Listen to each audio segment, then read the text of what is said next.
Que MariaDB o MySQL necesita de un cliente y un servidor. Los programas que usamos con el cliente únicamente es MySQL. Los programas para el servidor, pues es MySQLD, que es el servidor propiamente, y MySQL Admin para tener el servidor. Entonces, de ahora en adelante, desde cualquier instancia pueden ustedes, desde cualquier CMD, pueden ustedes iniciar el servidor. Con eso se inicia nuestro servidor. Y en otra instancia de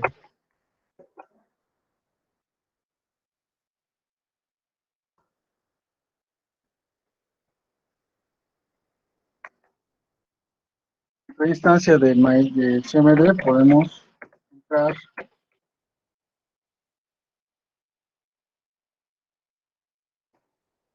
a lo que es nuestro servidor.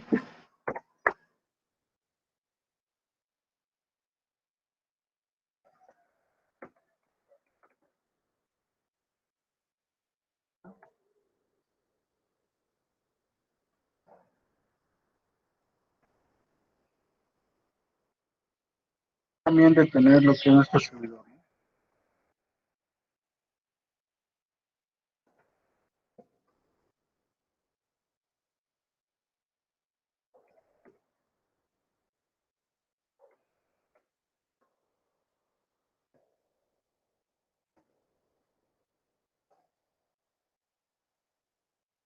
Con eso estaríamos deteniendo el servidor.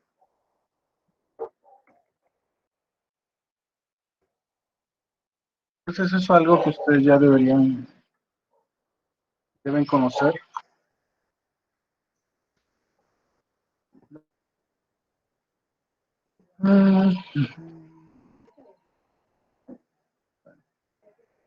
Entonces ya vimos lo que son los primeros pasos, cómo configurar las variables de entorno, cómo iniciar servidor, cómo iniciar el cliente. Ahora vamos a ver los tipos de datos que podemos encontrar en lo que es MySQL. Dentro de esos tipos de datos encontramos varias, no, realmente son varias, déjame les muestro la explicación completa.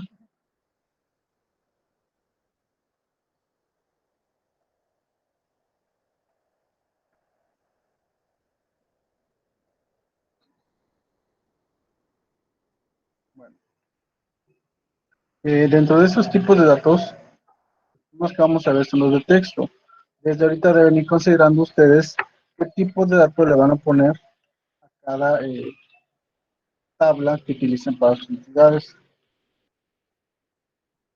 Esto es muy importante porque vamos a llegar a entornos de producción donde haya miles o millones o miles de millones o más allá todavía de datos introducidos en una base de datos.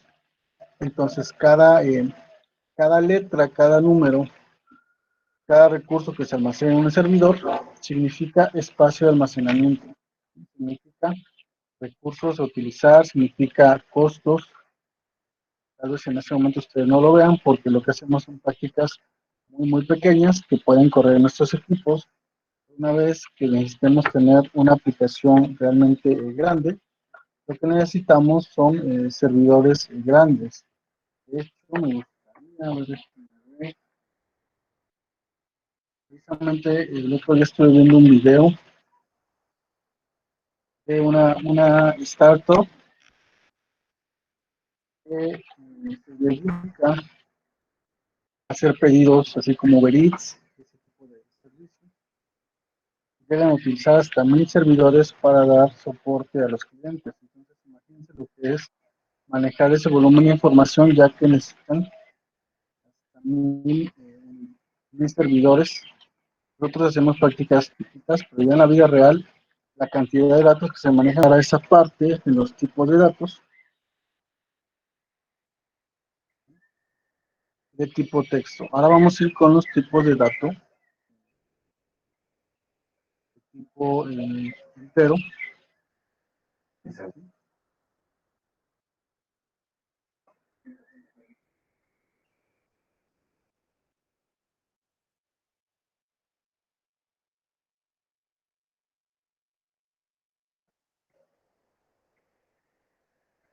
Siempre que vayamos a tratar caracteres como números, vamos a ocupar el tipo integer, tipo entero.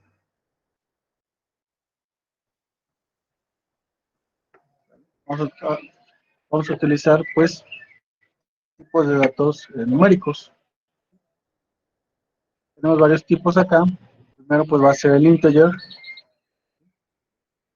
y van a ser números que no tienen punto decimal, que son, o que no tienen fracciones, son números enteros. Nos sirve declararlo así para cuando queramos hacer operaciones como sumas, restas, multiplicaciones. Entonces la base de datos va a entender que esto va a ser un número, porque bien lo podríamos guardar como un tipo de dato texto, pero no se van a poder hacer operaciones. Ahora, dentro de esto tenemos que big int y small int van a ser subtipos de tipo entero. Big int va a ser cuando sabemos que son números grandes, ¿sí? Para números muy pequeñitos vamos a ocupar small int.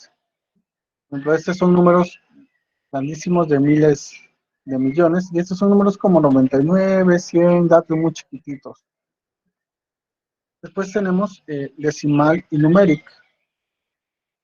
En este caso vamos a tener estos tipos que van a recibir dos entradas, les van a decir estos parámetros que están recibiendo, les van a decir que en esta parte va a ser el número, ¿sí?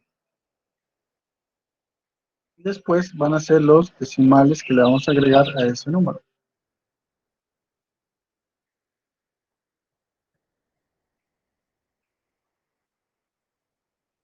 Tanto para el tipo decimal como el tipo numérico.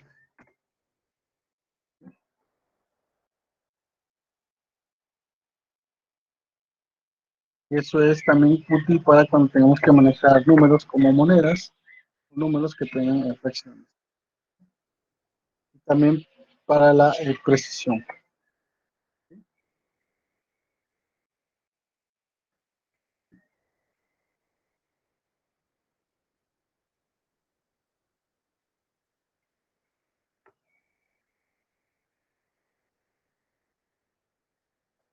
Esas letras que están ahí pues son variables que nosotros podemos cambiar cuando necesitemos. Así que primero le demos el número y después los números decimales.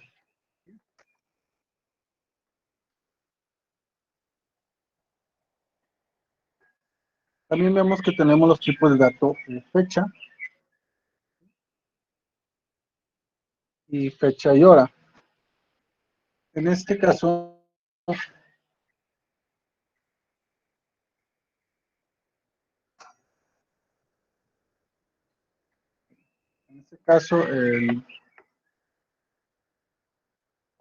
la fecha y hora, por ejemplo, le podemos utilizar para tener registros de, por ejemplo, cuando alguien crea un dato, cuando alguien lo modifica, cuando alguien lo borra.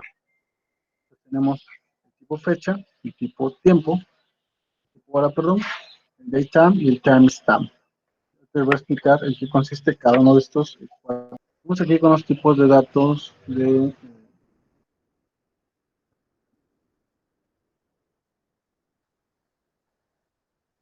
fecha y de hora.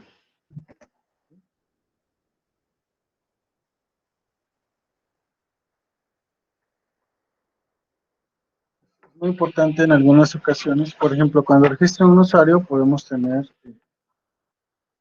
las fechas y las horas de, por ejemplo, cuando inició sesión alguien, cuando cerró sesión, cuando hizo un cambio, una modificación, cuando borró algún dato, podemos utilizar esos tipos de datos. Entonces, el tipo de fecha, el tipo date, este tipo, únicamente va a contener la fecha, ¿sí? No va a tener la hora, no tiene la fecha. Va a ser año, mes y día. El tipo de dato time va a contener únicamente la hora del día de las 24 horas.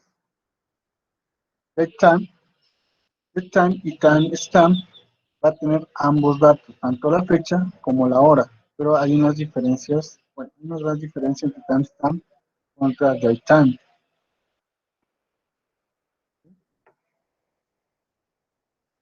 Timestamp va a tener el día y la hora, pero en la hora va a llegar incluso hasta milisegundos, entonces va a ser una fecha y hora muy, muy precisas. Esa va a ser la diferencia entre datetime y timestamp. Entonces,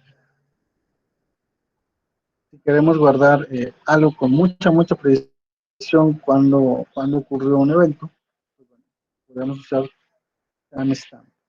Si ya no queremos tanta precisión, nos pasamos a datetime, pero necesitamos tanto fecha como hora, bueno, nos pasamos a datetime. Solamente nos interesa la hora, bueno, sería con time, y solamente nos interesa la fecha, sería este con date.